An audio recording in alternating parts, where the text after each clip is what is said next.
सभापति महोदय, आज मैं राज्यसभा में भारतीय न्याय संहिता विधेयक 2023, भारतीय नागरिक सुरक्षा संहिता विधेयक 2023 और भारतीय साक्ष्य विधेयक 2023 इसको लेकर सदन के सदस्यों का अनुमोदन प्राप्त करने के लिए आपके समक्ष उपस्थित हुआ हूं। कल ही लोकसभा ने इन तीनों विधेयकों को अपनी मोहर लगा दी है और आज उच्च सदन की अनुमति प्राप्त होने के बाद मैं आशा करता हूं कि ये भारत की क्रिमिनल जस्टिस सिस्टम में एक नए युग की शुरुआत होगी जो पूर्णतया भारतीय। मान्यवर, आपराधिक कानून और आपराधिक प्रक्रिया हमारे कंकरन लिस्ट में है, परंतु कई सालों से आईपीसी 163 साल से, सीआरपीसी 125 साल से और एविडेंस एक्ट 150 साल से जो ब्रिटिश पार्लियामेंट ने बनाए थे वही एक्ट को आज हम उसी एक्ट से आज हम गवर्न हो रहे थे। नरेंद्र मोदी जी ने आजादी के 75 साल बाद इस देश में सारे कॉलोनियल कानूनों के अंदर उसको बदलाव कर समाप्त कर भारत की आत्मा को प्रस्तावित करने की शुरुआत। मान्यवर, 2019 से हम इस पर अगस्त 2019 से इस पर विचार विमर्श चर्चा सलाह कर रहे थे और मुझे आनंद है मान्यवर कि आज मैं इस महान सदन के सामने इसका परिपाक लेकर आपके आशीर्वाद के लिए यहां पर खड़ा हुआ हूं। मान्यवर, सिर्फ कानूनों के नाम नहीं बदले गए, उसके उद्देश्य के अंदर आमूलचूल परिवर्तन कर Indian penal code, criminal procedure code और एविडेंस एक्ट, ये तीनों कानूनों को सन 57 के स्वतंत्रता संग्राम के बाद अंग्रेजों के शासन की रक्षा के लिए बनाया गया था और उसका उद्देश्य केवल और केवल अंग्रेज शासन की रक्षा का था। उसमें कहीं भारत के नागरिक की सुरक्षा, उसके सम्मान की सुरक्षा, इसके मानव अधिकार की सुरक्षा और निर्बल को रक्षण देने की व्यवस्था दूरबीन लेकर भी ढूंढे तो नहीं दिखाई पड़ती थी। मान्यवर, धाराओं के क्रम से भी ये इंगित हो जाता है, मानववध या किसी मां बेटी के साथ अत्याचार से बड़ा क्या गुनाह हो सकता है। परंतु मान्यवर, पहले ट्रेजरी के खजाने को लूटने का गुनाह, रेल की पटरियों को तोड़ने का गुनाह, अंग्रेज शासन के खिलाफ षड्यंत्र करने का गुनाह, इसकी प्रायोरिटी ऊपर थी, मानव हत्या की प्रायोरिटी और बहन बेटी के साथ अत्याचार की प्रायोरिटी बहुत नीचे थी। क्योंकि अंग्रेज शासन का ये उद्देश्य ही नहीं था, उसका उद्देश्य दंड देने का था। जो शासन के खिलाफ काम करते थे उसका उद्देश्य जिनके साथ अन्याय होता है, जिन पर अत्याचार होता है, उसको न्याय देने का नहीं था। आज मैं जो 3 बिल लेकर आपके सामने उपस्थित हुआ हूं मान्यवर, ये तीनों बिलों का उद्देश्य दंड देने का नहीं है, न्याय देने का है। न्याय का विचार, हमारे भारतीय विचार में न्याय एक प्रकार से अम्ब्रेला टर्म, न्याय शब्द में गुनाह करने वाला और विक्टिम, जिसको गुनाह के कारण भुगतना पड़ा है, दोनों को समाहित कर एक संपूर्ण कल्पना न्याय की करी है। और ये नए कानूनों को मेरा सभी सदस्यों को अनुरोध है, आप ध्यान से पढ़ोगे तो भारतीय दर्शन के न्याय को हमने इसके अंदर स्थान दिया है। हमारे संविधान निर्माताओं ने भी राजनीतिक न्याय, आर्थिक न्याय और सामाजिक न्याय को बरकरार रखने की संविधान की गारंटी हमारे 140 करोड़ के देश को दी है, इसको भी परिपूर्ति करने का इस तीनों बिल के अंदर प्रयास किया गया है।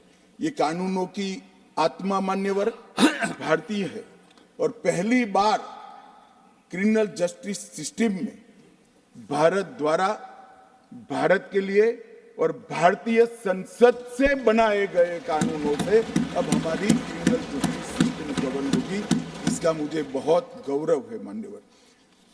भारतीय न्याय संहिता के खंड 2 में डेफिनेशन दी है। डेफिनेशन के अंदर भी हमारी पौराणिक न्याय की जो कल्पना है, मैं मानता हूं समग्र विश्व के न्याय के जितने भी दर्शन है उसमें वो सबसे उदार चरित कल्पना है। वो उदार चरित कल्पना के आधार पर हमने सभी व्याख्याओं को लिया है। Gender, act, omission, movable property, ये सारी व्याख्याओं को हमारे यहाँ 10,000 से लेकर 5,000 साल पहले इस पर विचार भी हुआ है, उसको रेखांकित भी किया गया है। और आज मुझे लगता है जब ये एक्ट बनाने के लिए विचार विमर्श होता था, ढेर सारे लोगों से मैंने विचार विमर्श किया था, उस वक्त लैटिन कंसेप्ट को भी मैंने देखा है, रोमन कंसेप्ट को भी देखा है, आयरिश कंसेप्ट को भी देखा है और भारतीय न्याय के मूल विचारों को भी पढ़ा है मान्यवर। मैं निश्चित रूप से मानता हूं कि भारतीय हमारे पुराणों में, हमारे साहित्यों में जो न्याय की कल्पना है, विश्व की सारी न्याय की कल्पनाओं में सबसे उदार चरित और सबसे महान, ये कल्पना के आधार पर हमने यहाँ पर इसको लिया है। सिर्फ इसकी भारतीयता पर हमने आग्रह किया इतना नहीं है, हमने इसको, मैं आज विश्वास के साथ कह रहा हूं मान्यवर, जब इसका पूरा इम्प्लीमेंटेशन हो जाएगा तब एफआईआर से लेकर जजमेंट तक की पूरी प्रक्रिया ऑनलाइन हो जाएगी और टेक्निक का सबसे ज्यादा उपयोग अगर कोई एक देश की क्रिमिनल जस्टिस सिस्टम के अंदर होगा तो वो भारत की क्रिमिनल जस्टिस सिस्टम को होगा मान्यवर। 0 एफआईआर, ई एफआईआर और लगभग 2027 तक देश भर के सभी केस के रिकॉर्ड को डिजिटाइज करने का प्रावधान भी हमने किया है मान्यवर। कई लोग बाहर सवाल करते हैं, यहां तो बैठे नहीं है, यहां बैठकर पूछते तो मैं जवाब भी देता, मगर मैं तो बाहर भी सुनकर आता हूं और मानता हूं कि मेरा दायित्व है कि सार्वजनिक रूप से पूछे गए सवालों का जवाब देना चाहिए। वो कहते हैं कि नए कानून की जरूरत क्या है, उनको स्वराज का मतलब ही मालूम नहीं है। स्वराज का मतलब स्वशासन से नहीं होता है। स्व शब्द सिर्फ शासन से जुड़ा हुआ नहीं है। स्वराज मतलब स्वधर्म को आगे बढ़ाए वो स्वराज है, स्व भाषा को आगे बढ़ाए वो स्वराज है, स्व संस्कृति को आगे बढ़ाए वो स्वराज है और वो स्व शासन को जो प्रस्तापित करे वो स्वराज है। गांधी जी ने शासन परिवर्तन की लड़ाई नहीं लड़ी थी, गांधी जी ने स्वराज की लड़ाई लड़ी थी और आज तक आप 75 साल में से करीब 60 साल तक सत्ता में बैठे स्व को जागरूक करने का काम नहीं किया।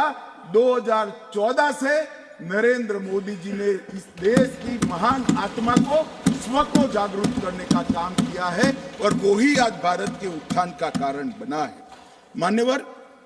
लोकतंत्र में बैलेंस ऑफ वर्क की एक टर्म्स को बहुत महत्व दिया जाता है। आपराधिक न्याय प्रणाली जो अभी हमारे देश के अंदर काम कर रही है उसमें ये बैलेंस बिगड़ गया था और हमने इसके अंदर बैलेंस ऑफ वर्क का बहुत बारीकी से ध्यान रखा है। अगर मैनेजमेंट के विद्यार्थी इसको बारीकी से देखेंगे, मैनेजमेंट के विज्ञान के हिसाब से देखेंगे तो उनको मालूम पड़ेगा कि बैलेंस ऑफ वर्क को कितना फाइन ट्यून कर कर ये कानून के अंदर हमने प्रस्तावित करने का प्रयास किया है। और मान्यवर, मैं आपको और आपके माध्यम से सदन को और सदन के माध्यम से पूरे देश की जनता को विश्वास दिलाना चाहता हूं, इस कानून का संपूर्ण इम्प्लीमेंटेशन होने के बाद तारीख पे तारीख का जमाना जाएगा। 3 साल में किसी भी विक्टिम को न्याय मिल जाए, ऐसी न्याय प्रणाली इस देश के अंदर प्रस्तापित होगी।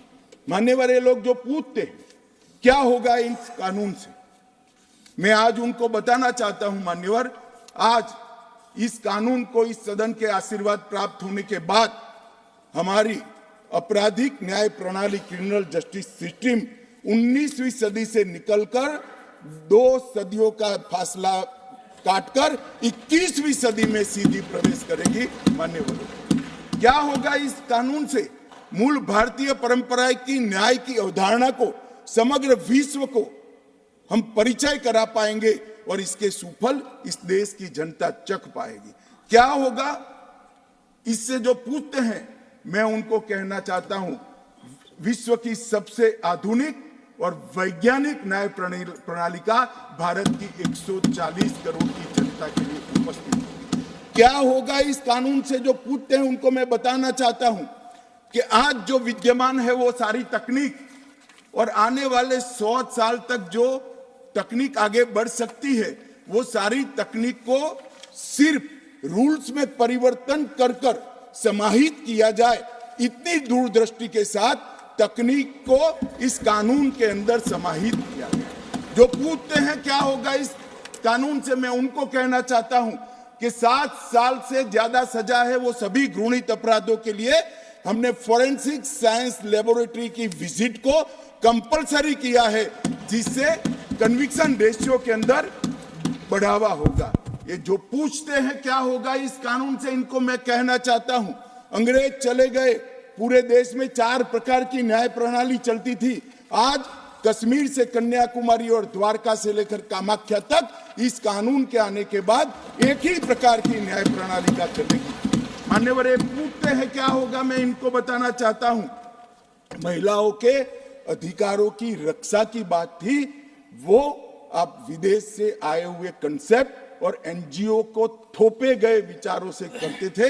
हम मातृशक्ति के सम्मान के लिए परंपरागत हमारा जो सम्मान है, वो सम्मान को इस कानून के अंदर कानून का स्वरूप देने में सफल हुए हैं, मैं बताना चाहता हूं। मान्यवर, जो पूछते हैं क्या होगा इस कानून से, आजादी के 75 साल तक और 4 दशक से आतंकवाद का दंश झेलने के बाद इस देश की आपराधिक न्याय प्रणाली के कानूनों के अंदर आतंकवाद की डेफिनेशन नहीं थी।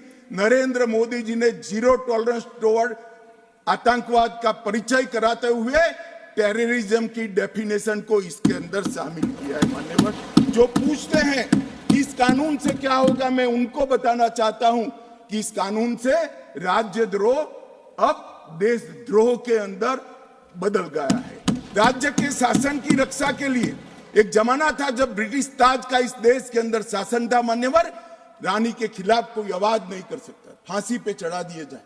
महात्मा गांधी हो, तिलक महाराज हो, वीर सावरकर हो, वो राजद्रोह के कानून में कई साल जेल में रखे और आपने भी इसका उपयोग बखूबी किया।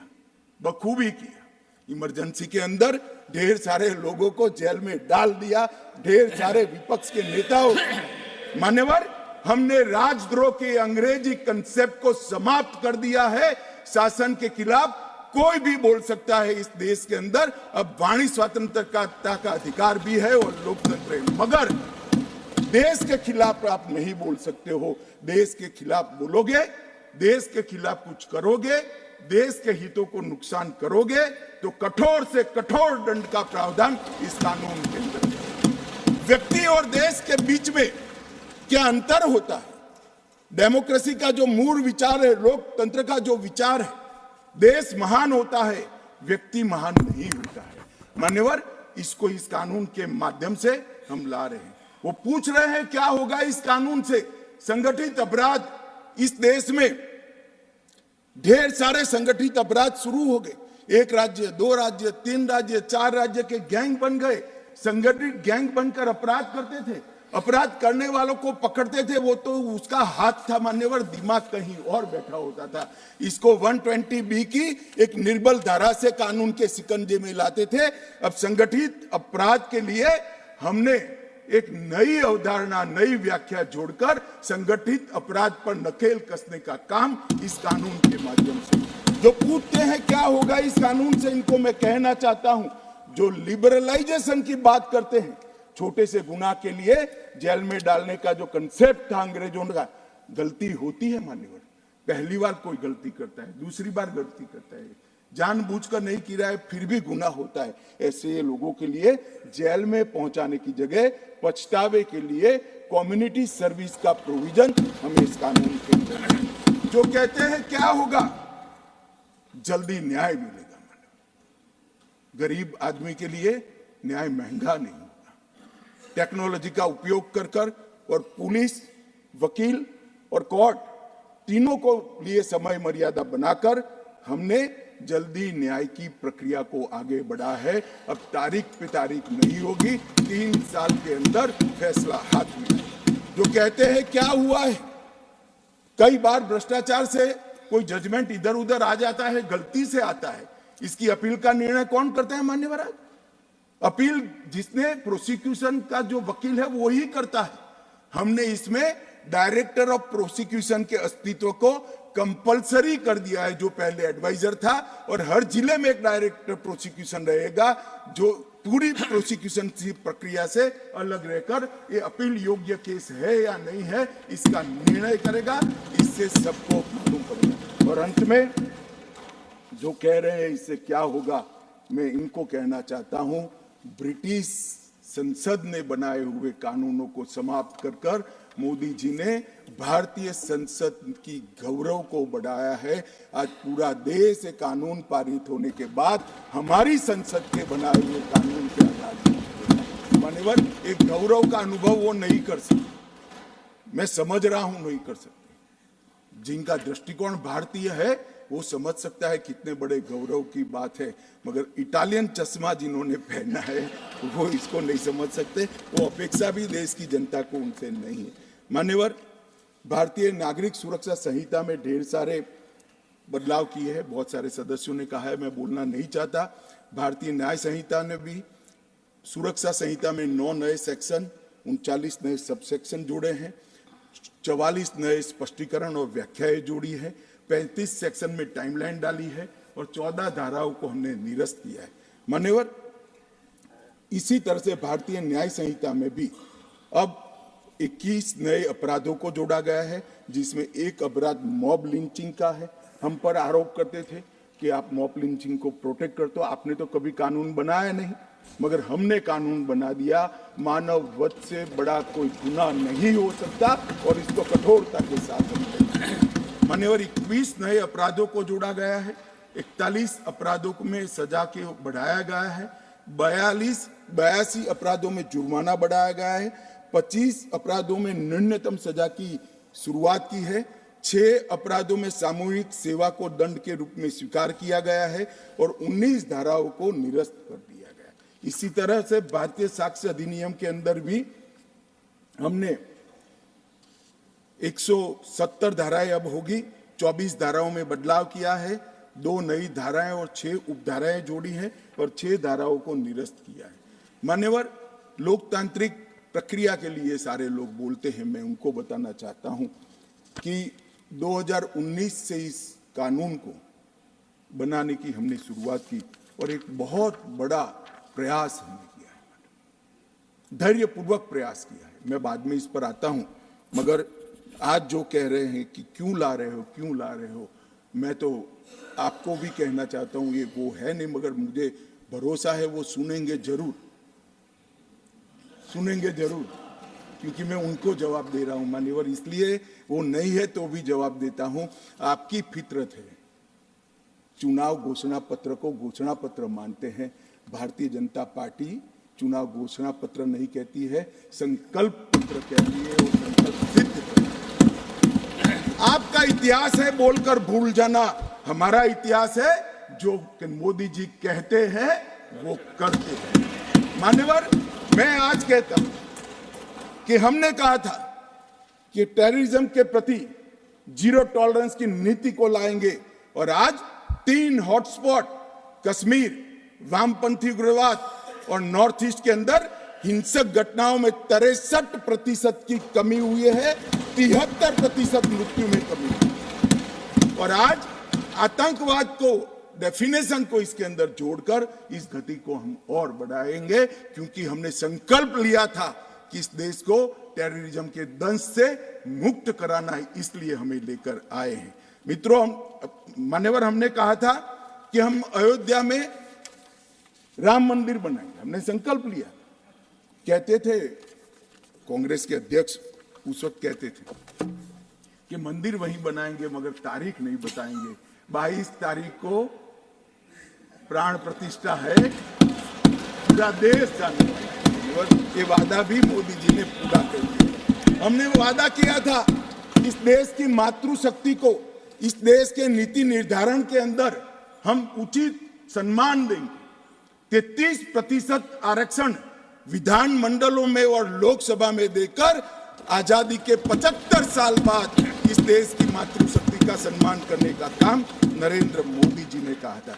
और हमने कहा था मान्यवर, न्याय मिलने की गति बढ़ाएंगे, कानूनों को सरल बनाएंगे, कानूनों को भारतीय बनाएंगे और न्यायिक एवं न्यायालय प्रबंध व्यवस्था को सुदृढ़ बनाएंगे। ये मैं जो पढ़ रहा हूं हमारे संकल्प पत्र का हिस्सा है। उस वक्त मैं ही पार्टी का अध्यक्ष था मान्यवर, और आज हम इसको पूरा करने का काम इस महान सदन के आशीर्वाद मान्यवर। इसमें व्यास, अत्रि, बृहस्पति, कात्यायन, चाणक्य, वत्सायन, देवानंद, देवनाथ ठाकुर, जयंत भट्ट, रघुनाथ शिरोमणि, अनेक लोगों ने न्याय के दर्शन को जो लिया है उसको कंसेप्चुअलाइज कर आज के जमाने के अनुरूप उसको बनाकर इस कानूनों में स्थान दिया गया है। और ढेर सारी ऋचाओं को, इसकी आत्मा को पकड़कर इस कानून के अंदर हमने समाहित किया है मान्यवर। कोई बारीकी से देखेगा तो उसको मालूम पड़ेगा कि ये किस प्रकार से बदला है और आज के जमाने के अनुरूप कैसे हो सकता है। जो 8000 साल पहले नारद ने बात कही, मैं आज बताता हूं मान्यवर, जब मैं इसका अभ्यास कर रहा था तब मैं गर्व के साथ कहता हूं कि हमारे पुरखों ने जो सोचा है वो कभी काल बाह्य नहीं हो सकता है, वो चिरंजीवी है, चिरंजीवी। और आज भी उसको हम इतनी ही सरलता से ये कानूनों के अंदर स्थान दे पाए हैं मान्यवर। ये जो ये कानून आज तक चलते थे, इसमें कुछ शब्द थे जो आजाद भारत की आत्मा को आहत करने वाले थे। यूनाइटेड किंगडम की संसद, प्रांतीय अधिवेशन, क्राउन के प्रतिनिधि, London gazette, jury, United Kingdom of Great Britain and Ireland, her majesty सरकार, लंदन गजेट की द्वारा निहित की गई प्रक्रियाएं, ब्रिटिश क्राउन का अपमान, इंग्लैंड के न्यायालय की परंपरा और हर मैजेस्टी रोमिनियन और बैरिस्टर शब्द का भी उल्लेख था मान्यवर। ये सारा 75 साल तक इस देश की क्रिमिनल जस्टिस सिस्टम में चला गया। कांग्रेसियों की नजर नहीं पड़ी। मोदी जी को इस देश की जनता ने 14 में देश का प्रधानमंत्री बनने का मौका दिया और 19 से 24 पूरी चर्चा होकर मैं आज कह सकता हूं ये तीनों कानून, उनकी आत्मा भी भारतीय है, उनका शरीर भी भारतीय है और उसकी सोच भी भारतीय है मान्यवर। संपूर्ण भारतीय कानूनों को लेकर मैं आज इस सदन के सामने मान्यवर, हमने ढेर सारा परामर्श किया है। 2019 में सितंबर से इसकी हमने प्रक्रिया चालू की। सभी राज्यपालों, मुख्यमंत्रियों, उपराज्यपालों और प्रशासकों को मैंने पत्र लिखा। 2020 में मुख्य न्यायाधीश सभी हाईकोर्टों के और सर्वोच्च अदालत के उनको पत्र लिखा। बार काउंसिल और विश्वविद्यालयों को पत्र लिखा। 21 में मैंने सभी दोनों सदन के माननीय संसद सदस्यों को पत्र लिखा। बीपीआरएनडी ने 2020 में देश के सभी आईपीएस अफसरों को पत्र लिखा। 2020 में गृह मंत्रालय ने सभी डिस्ट्रिक्ट कलेक्टर को पत्र लिखा, क्योंकि डिस्ट्रिक्ट कलेक्टर भी क्रिमिनल जस्टिस सिस्टम का एक बहुत बड़ा हिस्सा है। 2020 में ये सभी कानूनों को समाहित करने का काम शुरू किया और 20 से 23 तक इसको सोचते आज जो विचारों का परिपाक है इसको लेकर मान्यवर मैं आपके सामने आया हूं। 18 राज्य, 6 संघ राज्य, सुप्रीम कोर्ट, 16 हाई कोर्ट, 5 न्यायिक एकेडमीज, 22 विश्वविद्यालय, 42 संसद और 135 आईपीएस अफसरों के लगभग 4200 सुझावों को एनालिसिस कर एक कानून बनाया गया है। मैं नहीं मानता कोई कानून इतनी विस्तृत कंसल्टेशन की प्रक्रिया से। मान्यवर, इसके बाद ये जब कानून बना तब मैंने खुद 158 बैठकों के अंदर बारीकी से पुराने कानून और नए कानून दोनों को पढ़ा है। मान्यवर, इसके बाद हमने गृह विभाग की स्टैंडिंग कमेटी को सौंपा। इसी सदन से सम्मानीय सदस्य हमारे पूर्व डीजी साहब है, उन्होंने बहुत अच्छा काम किया। सभी सदस्यों ने जो विचार दिए, जो सुझाव दिए थे, मैं आज सदन को बताना चाहता हूं, इसके 72% सुझावों को हमने स्वीकार कर लिया है। जो नॉन पॉलिटिकल थे और सुझाव स्वीकार नहीं होते। मान्यवर, हमने इसके अंदर एक बहुत बड़ी बात की है, कंप्यूटराइजेशन पर बल दिया है।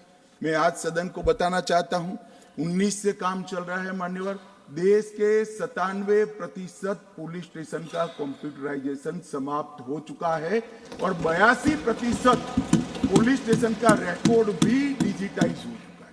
ये लोग जो कहते हैं ना, कब होगा कब होगा, प्रधानमंत्री को जानते नहीं। प्रधानमंत्री जो सोचते हैं कानून आने से पहले, उसका पूरा नेटवर्क इंप्लीमेंटेशन का प्रधानमंत्री जी ने बनाकर रखा है। ये ऑनलाइन जुड़ चुके हैं पुलिस। अब 0 एफआईआर और ई एफआईआर हो पाएगी और एफआईआर का जांच जो होता है उसको भी ऑनलाइन फरियादी को 90 दिन में देना पड़ेगा कि आपकी फरियाद का क्या होगा। माननीय फॉरेंसिक का भी मैं आगे बताता हूं। हमने आईसीजीएस के माध्यम से लगभग 8 करोड़ जितनी एफआईआर का डेटा ऑनलाइन कंप्यूटर में डाल दिया है और ई कोर्ट के प्रोजेक्ट शुरू हो चुके हैं। ई प्रिजन का प्रोजेक्ट शुरू हो चुका है, ई प्रोसिक्यूशन का प्रोजेक्ट शुरू हो चुका है और ई फॉरेंसिक हो चुका है। तो फॉरेंसिक साइंस लेबोरेटरी, प्रोसिक्यूटर की ऑफिस, जेल, कोर्ट और पुलिस थाना और गृह मंत्रालय सभी आज जुड़े हुए हैं। अब इस कानून के इंप्लीमेंटेशन के अंदर कोई तकलीफ नहीं और इसके इंटर पिलर इंटीग्रेशन के लिए भी ढेर सारे प्रयोग अभी चालू है। लेटेस्ट तकनीक का उपयोग करके इंटर पिलर इंटीग्रेशन भी हम करने जा रहे हैं और अन्य डेटाबेस के साथ भी इसका एकीकरण कर रहे हैं। मान्यवर, नेशनल ऑटोमेटिक फिंगरप्रिंट डेटा वो भी अब एकीकृत हो जाएगा। Investigation tracking system for sexual offence वो डेटा भी इंटीग्रेट हो जाएगा। National integrated database on arrested narco offender वो भी इंटीग्रेट हो जाएगा। National database on sexual offender वो भी इंटीग्रेट हो जाएगा। Crime multi agency centre MAC वो भी इंटीग्रेट हो जाएगा। तो सारी आर्थिक गुना की चीजें भी इंटीग्रेट हो जाएगी। इंटीग्रेटेड मॉनिटरिंग ऑफ टेररिज्म मॉट वो भी इंटीग्रेट हो जाएगा। National database of human trafficking offender वो भी इंटीग्रेट हो जाएगा। ट्रैक चाइल्ड वो भी इंटीग्रेट हो जाएगा। इमिग्रेशन वीजा और foreign registration tracking system IVFRT वो भी इंटीग्रेट हो जाएगी। वाहन, सारथी और देश भर के सारे सीसीटीवी कैमरा चाहे कहीं पर भी लगे हो वो भी इसके साथ इंटीग्रेट हो जाएगा। और इसमें से मैं बड़े गौरव के साथ बताना चाहता हूं मान्यवर, 82% काम बिल पारित होने के पहले समाप्त कर दिया गया है और बाकी 18% है वो भी 1 साल में हम समाप्त। जो लोग कहते हैं कब आएगा भाई, ये कांग्रेस की सरकार नहीं है, आप समझ नहीं रहे हो। ये भारतीय जनता पार्टी की नरेंद्र मोदी सरकार है जो साइमल्टेनियस काम करती है, प्लानिंग के साथ काम करती है, नतीजे लाती है। मान्यवर, ये पूछते हैं, इनको मैं कहना चाहता हूं। मान्यवर, जैसा मैंने बताया, डायरेक्टर ऑफ प्रोसिक्यूशन इसके पूरी अवधारणा को डिटेल कानूनी जामा पहनाने का काम किया है। पुलिस की अकाउंटेबिलिटी को भी हमने फिक्स किया है। ढेर सारे हैबियस, मान्यवर आप तो अधिवक्ता रहे हैं, ढेर सारे हैबियस की अर्जियां आती है हाईकोर्ट के सामने, हमें मालूम नहीं है, पुलिस उठाकर ले गई है, हमारे व्यक्ति को वापस लाइए, गुम हो गया है। अब हर थाने में एक ई रजिस्टर और कागजी रजिस्टर रखना पड़ेगा, कितने लोग हिरासत में है वो प्रदर्शित करना पड़ेगा, जिससे किसी को हेबियस की अर्जी करनी ही न पड़े। हमने पुलिस की रिस्पॉन्सिबिलिटी, मान्यवर 3 वर्ष से कम कारावास के मामले में हमने 60 साल के ऊपर के व्यक्ति को और महिलाओं को अरेस्ट करने के नियम भी बहुत पुख्ता करे हैं, जिससे इनके साथ इनकी उम्र का और महिलाओं का सम्मान का विचार किया जाए और इसके आधार ही इनकी पूछताछ की जाए। मान्यवर, विक्टिम को आज तक एफआईआर की निःशुल्क कॉपी की व्यवस्था नहीं थी, हमने कर दी है। विक्टिम को 90 दिन में जांच की प्रगति के बारे में कहा जाएगा।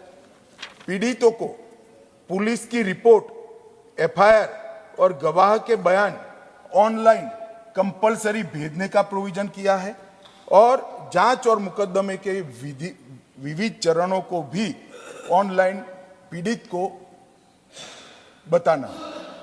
और एक कानून मान्यवर विक्टिम सेंट्रिक कानून बना है।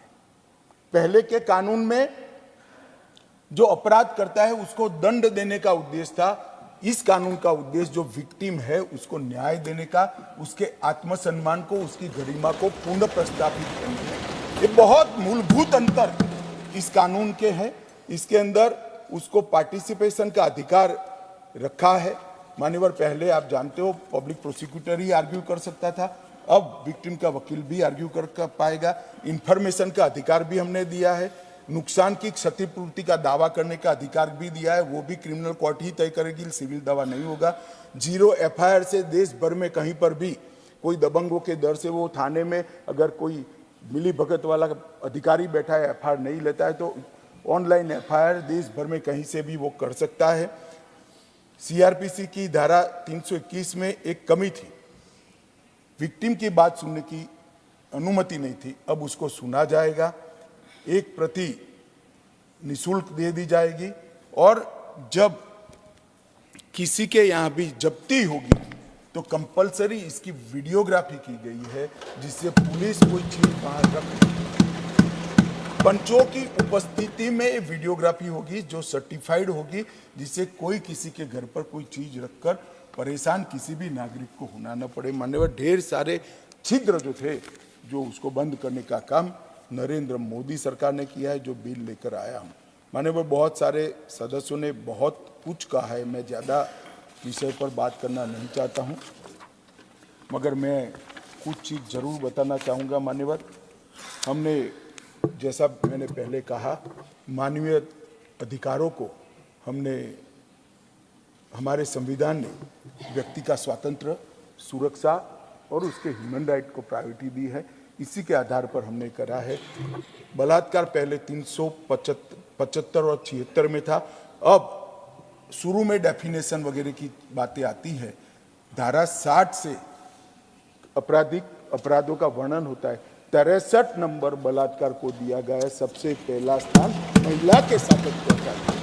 गैंग रेप को हमने धारा 70 में डाला है। बच्चों के खिलाफ अपराध को भी इसी के आसपास डाला है। मर्डर जो पहले 303 था, महिला और बच्चों के साथ अपराध के बाद सीधा मानव वध को लेकर 101 नंबर की धारा 300 की जगह अब होगी।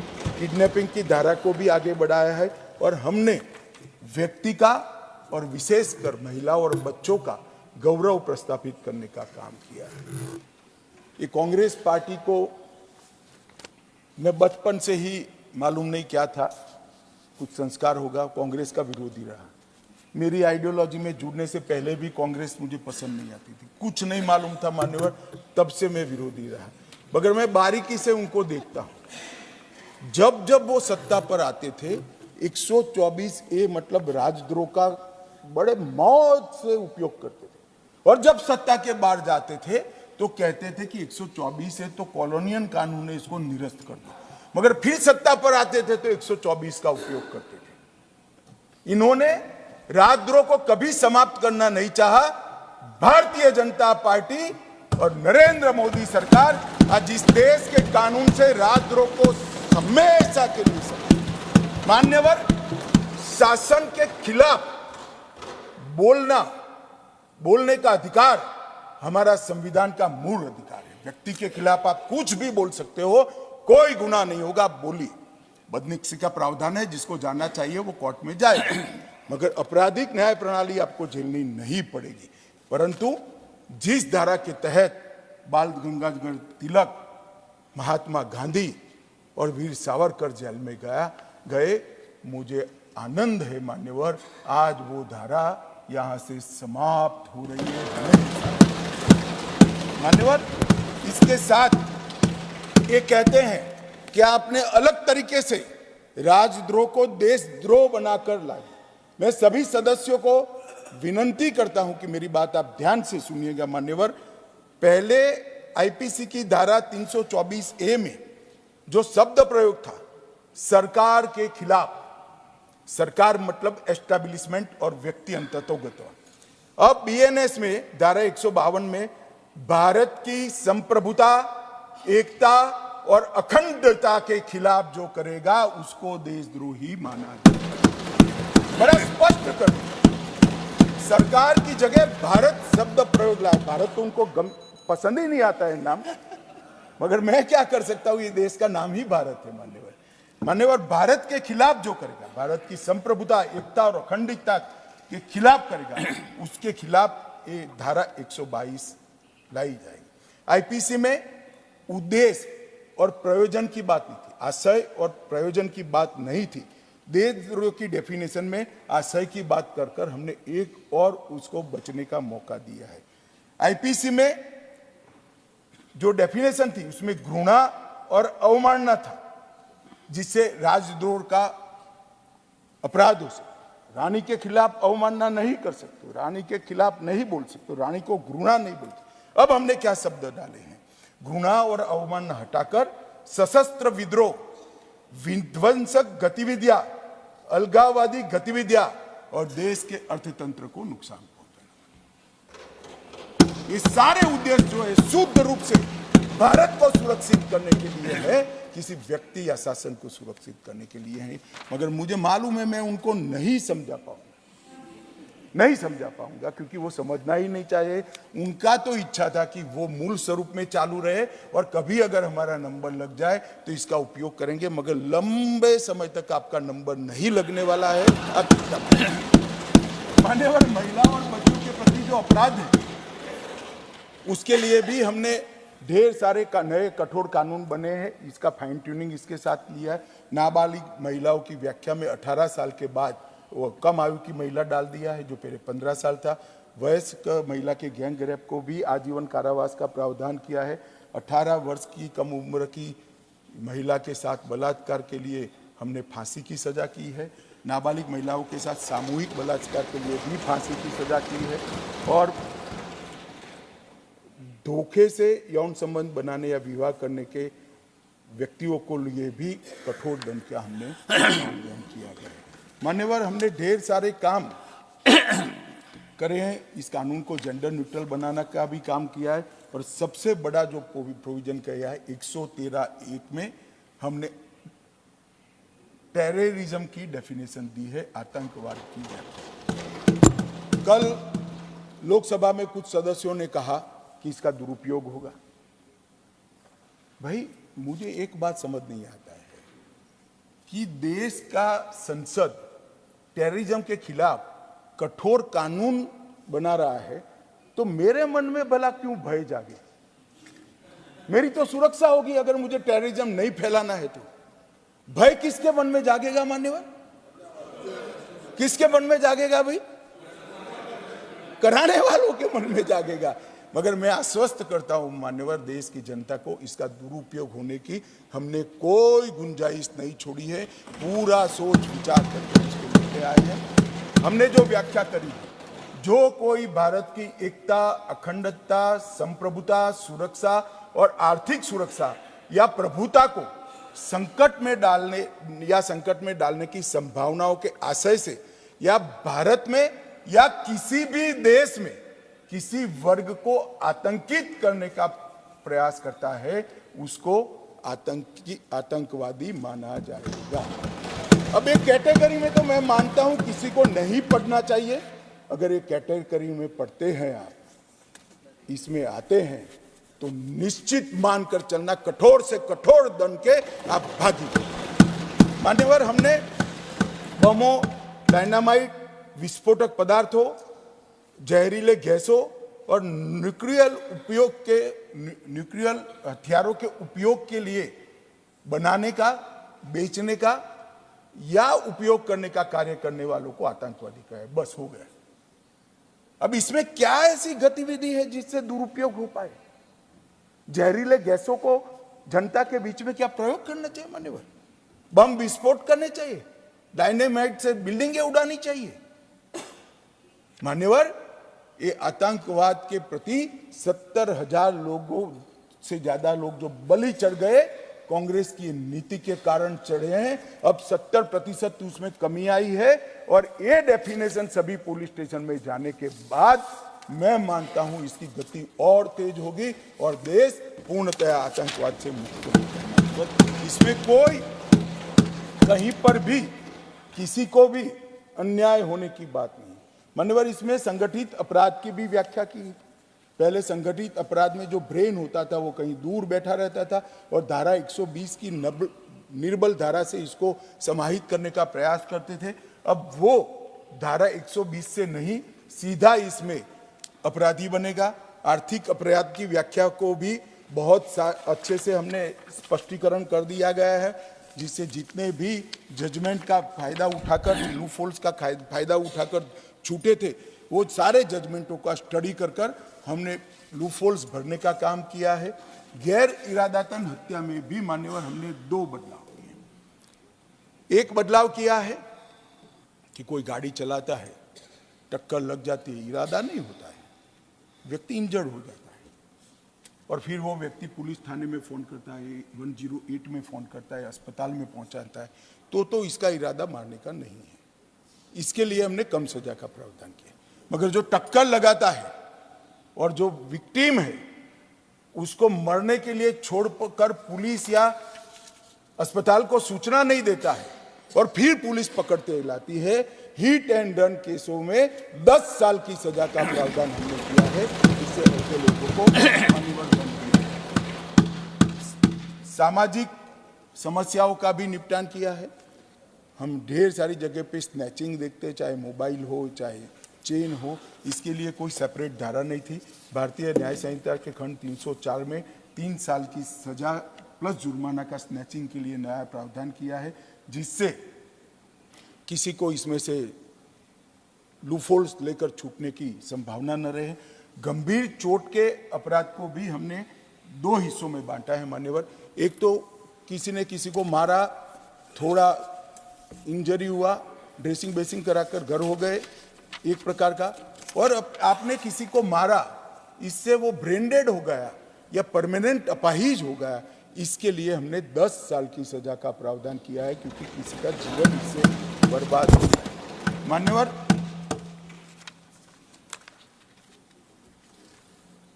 हमने मॉब लिंचिंग को भी भारतीय न्याय संहिता में जगह दी है। हम पर बहुत आरोप लगते थे, मगर मैं आज बताना चाहता हूं, सबसे कम मॉब लिंचिंग आजादी के बाद कभी हुए हैं तो नरेंद्र मोदी जी के 9.5 साल। फिर भी मॉब लिंचिंग घृणित अपराध है, इस पर रोक लगनी चाहिए। इसके लिए हमने मृत्युदंड तक की सजा का प्रावधान किया। माननीय, हमारी क्रिमिनल जस्टिस सिस्टम में सबसे बड़ा लूपहोल्स है तो देरी है। हमारा मूल दर्शन बताता है न्याय के लिए, समय पर जो न्याय मिलता है वो ही न्याय है, और उचित समय पर न मिले हुए न्याय से बड़ा कोई अन्याय नहीं होता है। इसको ध्यान में रखते हुए हमने पुलिस, वकील और कोर्ट तीनों को समय के साथ बांधने का प्रयास किया है। आप तो अधिवक्ता हो मान्यवर, कुछ चीजें आपको भी पसंद नहीं आएगी, परंतु ये जरूरी था, क्योंकि सालों सालों तक किसी को न्याय न मिले, तो हमने किया है। पुलिस द्वारा दंडिक कार्यवाही का अभी कोई समय निर्धारित नहीं था। एप्लीकेशन करने के बाद 3 दिनों के अंदर ही एफआईआर को रजिस्टर्ड करना ही पड़ेगा, ये हमने 3 से 7 साल के जो गंभीर मामले हैं, इसमें फरियाद सच है या झूठ, उसकी 7 दिन में जांच करने के बाद उसको आपको एफआईआर में 7 दिन के अंदर ही कन्वर्ट करना पड़ेगा। और 14 दिन में एक बार सभी पुलिस थानों के द्वारा नॉन कॉग्निजेबल केस की डेली डायरी रिपोर्ट मैजिस्ट्रेट को फॉरवर्ड करनी पड़ेगी। वो आप पुलिस का रिकॉर्ड नहीं रहेगा, कोर्ट का रिकॉर्ड रहेगा, जिससे पीछे से कोई इसके अंदर छेड़खानी न कर पाएगा। जांच का रिपोर्ट जो भेजना है, उसमें पहले था भेजना है, समय मर्यादा नहीं थी। अब हमने कहा है कि जांच का रिपोर्ट 24 घंटे में और तलाशी का रिपोर्ट तुरंत ज्यादा से ज्यादा 24 घंटे में कोर्ट के सामने रखना पड़ेगा। उस पर आप बैठ नहीं सकते हो, पीछे से कुछ डाल नहीं सकते हो। मेडिकल प्रैक्टिशनर द्वारा चिकित्सा जांच, पहले उसका कोई समय निर्धारित नहीं था, अब हमने समय निर्धारित कर दिया है कि 7 दिन के अंदर मेडिकल प्रैक्टिशनर ने चिकित्सा जांच का रिपोर्ट कोर्ट के सामने रखना पड़ेगा। अब चार्जशीट, पहले फर्दर इन्वेस्टिगेशन एंडलेस कई सालों तक कर सकते थे, अब 90 दिन तक चार्जशीट करना, ज्यादा से ज्यादा 60, 90 और 90 दिन तक आप फर्दर इन्वेस्टिगेशन, 180 दिन में फाइनल रिपोर्ट कोर्ट के सामने रखना पड़ेगा, जो कोर्ट संज्ञान लेकर आगे की न्यायिक प्रक्रिया से। मैजिस्ट्रेट के समक्ष कार्यवाही शुरू करने के लिए कोई समय नहीं था, अब 14 दिन निश्चित कर दिए। मैजिस्ट्रेट द्वारा चार्ज फ्रेम करने के लिए कोई समय नहीं था, अब 60 दिन निश्चित कर दिए। आरोपी द्वारा आरोप मुक्त होने के लिए अर्जी का एप्लीकेशन कोई कमिटल से 60 दिन के अंदर करना पड़ेगा, एक साथ करना पड़ेगा। बाद में पहले 35 आरोपी एक के बाद एक करते थे और 10 साल तक केस चलते रहते थे। प्ली बार्गेनिंग, आरोप तय करने से 30 दिन के अंदर ही प्ली बार्गेनिंग की अर्जी करते हो, जजमेंट के वक्त नहीं कर सकते हो आप। मान्यवर, फिर ट्रायल की प्रक्रिया में दस्तावेजों की प्रक्रिया 30 दिन के भीतर पूरी करनी पड़ेगी। और एक बहुत महत्वपूर्ण योगदान प्रोविजन हमने किया है, ट्रायल इन एब्सेंसिया। मान्यवर, इस देश में ढेर सारे लोग बम धमाके कर कहीं ना कहीं दुनिया में छुप कर बैठे, उनको हम सजा नहीं करा पाते। सजा कराने से क्या होगा, ऐसा भी एक विकृत तर्क ऑपोजिशन के द्वारा, तो बैठे बाहर सजा होते ही अंतर्राष्ट्रीय कानून के हिसाब से उसको यहां भेजने की बाध्यता आती है। इतनी समझ नहीं है। और मैं अलग दृष्टिकोण से सोचने वाला व्यक्ति हूं। अगर मुंबई धमाके में 300 लोगों को मारकर कोई कहीं जाकर छुप कर बैठा है, जब भारत की कोर्ट उसको फांसी की सजा इसके एब्सेंस में सुनाती है, तो आगे करने वालों के जहन में भय का निर्माण होता है। जो आगे हजारों करोड़ों रुपया देश का लूट कर जो विदेश में बैठ गए हैं, उनकी अनुपस्थिति में अब ट्रायल हो पाएगी, सजा भी हो पाएगी। और अगर इसके सामने आपको अपील करनी है तो यहां आइए, सरेंडर करिए भारत के न्याय के सामने और फिर अपील करिए। मैं मानता हूं ये बड़ा युग परिवर्तनकारी फैसला हमने किया है। हमने कोर्ट में पेश होने के लिए कई सालों तक नहीं होते हैं। हमने 30 दिन में एडवर्टाइज अखबार में दे देनी है, बाद में कोई नोटिस उसको भेजने की जरूरत नहीं, वो नहीं आएगा तो कोर्ट का केस चालू हो जाएगा। जमानत के लिए भी हमने बड़ा लिबरल लिया है। पहली बार अपराध करने वालों में सजा 1/3 अगर उसके भुगत ली है, 7 साल के नीचे के केसों की बात कर रहा हूं, तो जमानत मिल जाएगी। और सभी मामलों में आधी सजा हो गई है, अगर दूसरी बार भी अपराध किया है तो उसको जमानत मिल जाएगी। जजमेंट और सजा ये 45 दिन के अंदर न्यायमूर्ति महोदय ने पूर्ण कर देना है। इसको आप लिंगरिंग नहीं रख सकते महीनों तक। सुनवाई समाप्त होने के बाद, जजमेंट रिजर्व करने के बाद 45 दिन में कंपलसरी जजमेंट देना पड़ेगा। और जजमेंट देने के बाद, दोषी घोषित करने के बाद 7 दिन में सजा देनी पड़ेगी। दया याचिका के लिए भी हमने ढेर सारे प्रोविजन किए हैं। उच्चतम न्यायालय की अपील खारिज होने के 30 दिन में दया याचिका आप कर सकते हो। दया याचिका कोई एनजीओ नहीं कर पाएगा। जिसने गुनाह किया है उसको पछतावा जाहिर कर कर सम्माननीय राष्ट्रपति महोदय के सामने दया मांगनी पड़ेगी, तभी दया याचिका मानी जाएगी। ढेर सारी अर्जियां ऐसी आती हैं जो जिन्होंने गुनाह किया है वो कहते हैं हम तो भारत के संविधान को नहीं मानते, और कोई जाकर उनकी ओर से दया की याचिका करते। अरे भाई, भारत के संविधान को नहीं मानते हो तो दया याचिका आपको अप्लाई ही नहीं होती है, फिर तो चढ़िए फांसी पर। जिसके अंदर पछतावा नहीं है इसको दया याचिका का अधिकार नहीं है। मान्यवर, इसके लिए भी हमने समय मर्यादा भी निर्धारित की है। महिलाओं के प्रति जो अपराध है इसके लिए EFIR से मैं मानता हूं ढेर सारी माताओं बहनों जो शर्म के मारे पुलिस थाने में नहीं जाती है वो अपने घर से या किसी के भी मोबाइल से इसका अप्रोच कर सकते हैं। उनको बड़ा फायदा होगा। उनके जवाब लेने के लिए, उनको उपस्थित होने के लिए भी महिलाओं की गरिमा का सम्मान इसमें लिया गया है। मान्यवर, हमने टेक्नोलॉजी को भी बहुत बढ़ावा दिया है। मान्यवर, मैं आपको बताना चाहता हूं, क्राइम सीन, इन्वेस्टिगेशन और ट्रायल, ये तीनों चरण में टेक्नोलॉजी को हमने कंपलसरी भी किया है और कानूनी जामा भी पहना है। इससे पुलिस जांच में पारदर्शिता और जवाबदेही निश्चित होगी, सबूतों की गुणवत्ता में सुधार होगा, विक्टिम और अपराधी दोनों के अधिकारों की रक्षा होगी। क्रिमिनल जस्टिस सिस्टम को आधुनिक बनाने के लिए इसमें बहुत प्रयास किया गया है।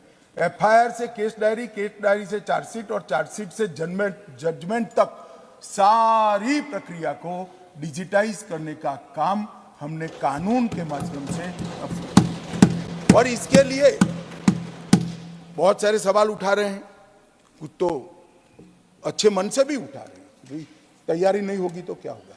इसके अंदर हमने प्रोविजन लिया है कि राज्य सरकार किसी एक पुलिस स्टेशन को डिजिटाइज घोषित कर सकती है, किसी SP के सारे थानों को डिजिटाइज घोषित कर सकती है, किसी रेंज के सारे थानों को डिजिटाइज घोषित कर सकती है, किसी जिले को कर सकती है, किसी शहर को कर सकती है, और अंततोगत्वा सब हो जाए तब राज्यों को करेगी। तो जैसे जैसे डिजिटाइजेशन का काम समाप्त होता जाएगा, नोटिफिकेशन निकलते जाएंगे और इसका अमल शुरू हो जाएगा। माननीय, और मैं आशा करता हूं कि 2024 के चुनाव के पहले चंडीगढ़ UT को हम इस कानून के हिसाब से संपूर्ण डिजिटाइज करने का काम मान्यवर, सभी पुलिस थानों और न्यायालयों में एक एड्रेस होगा, ईमेल एड्रेस रजिस्टर होगा, फोन नंबर और बाकी सारी चीजों का डेटा रखा जाएगा, और SMS भेजने के बाद SMS खुला है या नहीं खुला है वो भी रजिस्ट्री में ऑटोमेटिक कंफर्म हो जाएगा। इस प्रकार के सॉफ्टवेयर को भी हमने निर्माण कर लिया है, तो किसी को भागने की किसी नौबत आएगी। मान्यवर, ऑडियो वीडियो रिकॉर्डिंग अविलंब मजिस्ट्रेट के सामने उपस्थित करने का प्रावधान किया है। फॉरेंसिक साक्ष्य एकत्रित करने को रिकॉर्डिंग करनी है, वो रिकॉर्डिंग भी तुरंत रखना पड़ेगा, रिपोर्ट बाद में देंगे। और पुलिस जांच के दौरान किसी भी बयान जो रिकॉर्ड किया गया है उसको 24 घंटे में मजिस्ट्रेट के सामने E-फॉर्म के अंदर रख देना पड़ेगा। मान्यवर, एक हमने करा है कि 7 साल से ज्यादा सजा है, 7 साल या इससे ज्यादा, वो सभी अपराधों में फॉरेंसिक टीम की विजिट को कंपलसरी करना है। इसके लिए ढेर सारा मैन पावर चाहिए। कल लोकसभा में एक सदस्य ने सवाल उठाया, बात तो सही थी, मगर इस पर काम हमने कब से शुरू कर दिया है।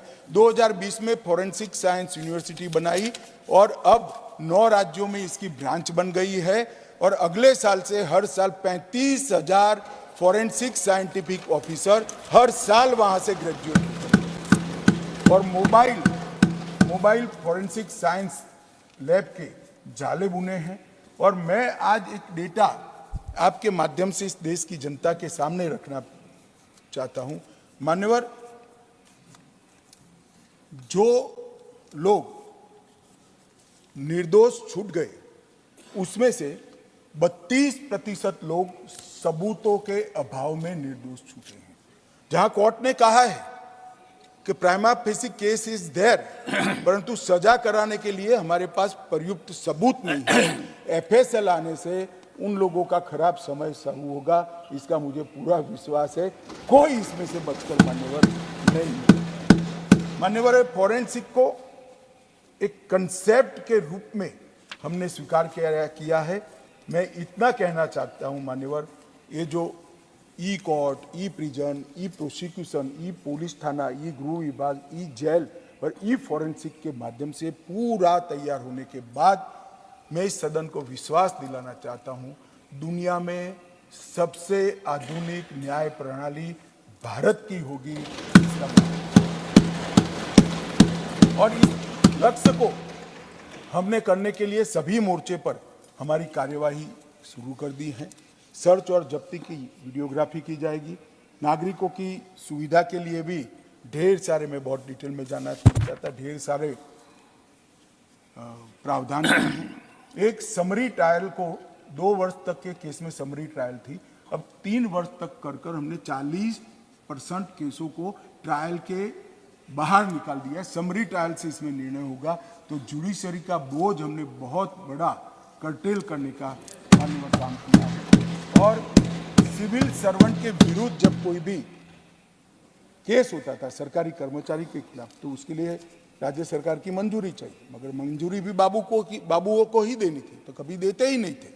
अब हमने तय कर लिया 120 दिन के अंदर रिजेक्शन नहीं आता है तो उसको परमिशन मान लिया जाएगा और केस आगे चलेगा। मान्यवर, जमानत और बॉन्ड, इतना बड़ा देश जमानत और बॉन्ड की व्याख्या के बगैर अब तक चला, वर्बल प्रैक्टिस से चला। पहली बार हम जमानत और बॉन्ड दोनों को कानून के अंदर डिफाइन कर रहे हैं। अंडर ट्रायल कैदियों के लिए भी, जैसा मैंने आगे कहा, 1/3 कारावास काट चुके हुए कैदी पहली बार के गुनहगार, और कितना भी गुनाह किए 50% कारावास होगा तो उसको जामीन दे दी जाएगी। एक नई एविडेंस और विक्टिम प्रोटेक्शन स्कीम हम इंट्रोड्यूस कर रहे हैं, जो रूल्स में होगी और सभी राज्यों के लिए वो कंपलसरी होगी। सुप्रीम कोर्ट के ढेर सारे जजमेंट से स्पिरिट लेकर एक विक्टिम प्रोटेक्शन का लीक प्रूफ स्कीम हमने बनाया है, जो सबके सामने दी जाएगा। घोषित अपराधियों की संपत्ति कुर्क करने की भी इसके अंदर प्रोविजन डाला है। अगर गुनाह से कोई संपत्ति अर्जित किया है तो अब तक संपत्ति कुर्क करने का कोई प्रोविजन नहीं था। सजा होने के बाद पुलिस एक अलग से अर्जी देगी कि इस गुनाह से इतनी संपत्ति इन्होंने अर्जित की है, उसको संपत्ति कुर्क करने की व्यवस्था में हम दे देंगे। प्रोक्लेम्ड ऑफेंडर की भी संपत्ति कुर्क करने की पद्धति को सरल बनाया गया है। तर्क संगत सजा की माफी किया गया है। आजीवन कारावास है तो 1 साल के अंदर आप उसको छोड़ नहीं सकते। हमने मृत्यु की सजा है तो इसको ऐसे ही नहीं छोड़ सकते। मृत्यु की सजा ज्यादा से ज्यादा आजीवन कारावास तक जाएगी। आजीवन कारावास है वो 7 साल तक सजा भोगेंगे तभी छोड़ पाओगे, और 7 साल या उससे अधिक कारावास कम से कम 3 साल जेल में रहने के बाद ही छोड़े जाओगे। जब पॉलिटिशियन और क्रिमिनल का साठगांठ होता है तब कितना भी 20 साल के बाद सजा होती है और 3 महीने में हार पहनकर स्वागत कराते कराते अपराधी बाहर आते हैं। ये अब संभव नहीं होगा मान्यवर, इसको हमने किया है। संपत्तियों का नुकसान, ये सारे संसद सदस्य मेरी तरह नीचे से ही आएंगे। आप कई बार थानों में गए होंगे, ढेर सारी साइकिलें देखी होगी, ऑटो देखी होगी, टेम्पो देखे होंगे, कोई दारू करने वाला, और पूरा परेड का ग्राउंड थाना का ये संपत्तियों से हो जाता। अब इसको संभालना नहीं है मान्यवर। 30 दिन में वीडियोग्राफी कर उसकी हराजी कर देनी है और पैसा कोर्ट में जमा करना है, निपटान होने के बाद। मान्यवर, एक आदमी आज एसपी है एक एसपी है, इसने अपने पहले पोस्टिंग में किसी की चार्जशीट साइन की है। कई सारे केस ऐसे होते हैं जिसमें एसपी का सिग्नेचर कंपलसरी होता है। वो जब उसकी सुनवाई आती है तब डीजीपी बन जाते हैं और उसको बुलाते हैं। ना उनको कुछ याद होता है ना कुछ मालूम है। इतने 25-30 साल के बाद की बात हमने कह दिया कि जो एसपी होगा उसके किए हुए नोटिंग के आधार पर अभी जो एसपी होगा वो ही गवाही देगा डीजीपी को। अगर कोर्ट कोई मामले में उनकी सीधी पूछताछ या बॉडी लैंग्वेज को देखना चाहती है तो ही उसको समन कर सकती है, मगर वो कोर्ट को निर्णय करना है और किसी को मान्यवर नहीं दिया है। हमने ऑनलाइन सिर्फ पहले उपस्थिति दर्ज कराते थे 15 दिन में जेल में से, अब पूरी ट्रायल ऑनलाइन हो सके। आप चेन्नई हो तो भी गवाह अहमदाबाद की कोर्ट में ऑनलाइन गवाही दे सकता है, इसकी क्रॉस भी हो सकती है, सभी कुछ पूरी प्रक्रिया ऑनलाइन हो सकती है। फॉरेंसिक साइंस के लोगों को भी पर्सनली आने की जरूरत नहीं है, डॉक्टरों को भी पर्सनली आने की जरूरत नहीं है, और मान्यवर आपको आनंद होगा, अधिवक्ताओं को भी पर्सनली आने की जरूरत नहीं है। यहाँ से कोई आसाम का केस ले भी सकता है और चला भी सकता है। मान्यवर ढेर सारे प्रोविजन करे हैं छोटे मोटे अपराधों के लिए। कम्युनिटी सर्विस, जेलों का बर्डन भी घटेगा, और मानवीय बात है, पहली बार अपराध हो गया है, छोटा मोटा अपराध है, जेल में डालकर अन्य अपराधियों की संगत में उसको न रखें। पहली बार भारतीय न्याय प्रणालिका में कम्युनिटी सर्विस के कंसेप्ट को न्यायिक जामा पहनाने का काम ये बिल कर रहा है। मान्यवर इसका बड़ा आनंद है। मान्यवर इसके साथ साथ भारतीय साक्ष्य अधिनियम में भी कुछ बदलाव करे हैं। मान्यवर मैं आज आपको बताना चाहता हूँ, इसमें बहुत आमूलचूर परिवर्तन करा है जो युग परिवर्तनकारी है। इलेक्ट्रॉनिक या डिजिटल रिकॉर्ड की व्याख्या की है, ईमेल, सर्वर लॉन्ग्स, कंप्यूटर, इसकी डिटेल व्याख्या की है, स्मार्टफोन, लैपटॉप, मैसेजेस, वेबसाइट और लोकेशन, इसको कानूनी मान्यता दी गई है। सबूत की भाषा में इलेक्ट्रॉनिक एविडेंस को ऐड किया गया है। गवाहों, आरोपियों, विशेषज्ञों और पीड़ितों को इलेक्ट्रॉनिक माध्यम से पेश होने की हमने अनुमति दी है। कागजी रिकॉर्ड शब्द के साथ अन्य दस्तावेज, मतलब इलेक्ट्रॉनिक दस्तावेज, अब पेन ड्राइव 50,000 पेज का चार्जशीट नहीं आएगा, एक पेन ड्राइव आपके पास आएगा जो आपके वकील के कंप्यूटर में डालकर देखना है। तो इस प्रकार की भी हमने करी है। साक्ष्य के प्रमाण के रूप में मूल अभिलेख मैचिंग हैश मान देने पर भी हमने व्यवस्था करी है, और पूरी ट्रायल को हम इलेक्ट्रॉनिक तरीके से कर सके, इसको भी कानूनी जाती है। इसमें हमने न्यायाधीशों के लिए एक अधिकार क्षेत्र छोड़ा है। किसी भी न्यायाधीश को ऑनलाइन गवाही लेते वक्त लगता है कि मुझे इसको पर्सनल बुलाने की जरूरत है, तो उनके पास ये अधिकार है, और मैं मानता हूँ ये अधिकार न्याय के हित में जरूरी है। तो उतने केस के अंदर हमने न्यायाधीशों को अधिकार दिया है मान्यवर। और दस्तावेजों की देरी को कम करने के लिए भी ढेर सारे प्रावधान जोड़े हैं। मेल पर मेडिकल रिपोर्ट आएगी, एफएसएल की रिपोर्ट मेल पर आएगी, थाने में जाती है एफएसएल की रिपोर्ट मिली भगत से, सालों तक कोर्ट में थाने से नहीं पहुंचती है। अब कंपलसरी कर दिया, मेडिकल रिपोर्ट थाने में भेजोगे, कॉपी एक रजिस्ट्रार को कोर्ट के भेजोगे तो उसी दिन कोर्ट में चली जाएगी, तो थानेदार भी समझ जाएगा वहां पहुंची गई तो वो भी रख देगा मान्यवर। और इस प्रकार के ढेर सारे छोटे छोटे लगभग कई बदलाव कर हमने सारे छिद्रों को अब तक के अनुभव के आधार पर बदलने का काम किया है, और एक परिपूर्ण कानून बनाने का प्रयास किया है। कानून कोई परिपूर्ण कभी बन ही नहीं सकता, समय बदलता है, जरूरियातें भी बदलती है, मगर हमने कम से कम मैं इतना कह सकता हूँ मान्यवर, 100 साल की टेक्निक के अंदर जो बड़ी बदलाव होंगे, गुजरात फॉरेंसिक साइंस यूनिवर्सिटी के साथ बैठकर, ढेर सारे इसके एक्सपर्ट्स के साथ बैठकर इसको विजुलाइज करने का प्रयास किया है। वो टेक्निक तो आज है ही नहीं, तो उसको समाहित नहीं कर सकते, मगर जो शब्द के प्रयोग किए हैं वो टेक्निक के लिए ओपन है और उसको स्वीकृत करने वाले हैं। तो हमने बहुत दूरदर्शिता के साथ काम किया है, और ये सारी चीज़ों में इसके इलेक्ट्रॉनिक सर्टिफिकेशन और इसकी गुप्तता पर भी बहुत बड़ा ध्यान देकर एक लीक प्रूफ सिस्टम बनाने का प्रयास किया है मान्यवर। अंत में मैं इतना ही कहना चाहता हूं कि मैं फिर से आपके माध्यम से इस सदन को और देश की जनता को विश्वास दिलाना चाहता हूं, ये कानून इतने सालों के बाद, आज़ादी के 75 सालों के बाद भारतीयों द्वारा बनाया गया है, भारतीयों के लिए बनाया गया है, और भारत की संसद के द्वारा बनाया गया है, जिसके अंदर भारत की मिट्टी की सुगंध भी है, भारत का संस्कार भी है, और भारतीय दर्शन भी है। ये विश्व में सबसे आधुनिक न्याय प्रणाली का देने वाला कानून बनने वाला है। ये त्वरित न्याय के हमारे मूल भारतीय न्याय के दर्शन को जमीन पर उतारने वाला कानून बनने वाला है और ये कानून दंड की जगह न्याय की अवधारणा की मूल भावना पर बना है। मान्यवर, मेरा सभी सदस्यों से अनुरोध है कि ऐतिहासिक बिल में आप भी आशीर्वाद देकर इसका हिस्सा बहुत बहुत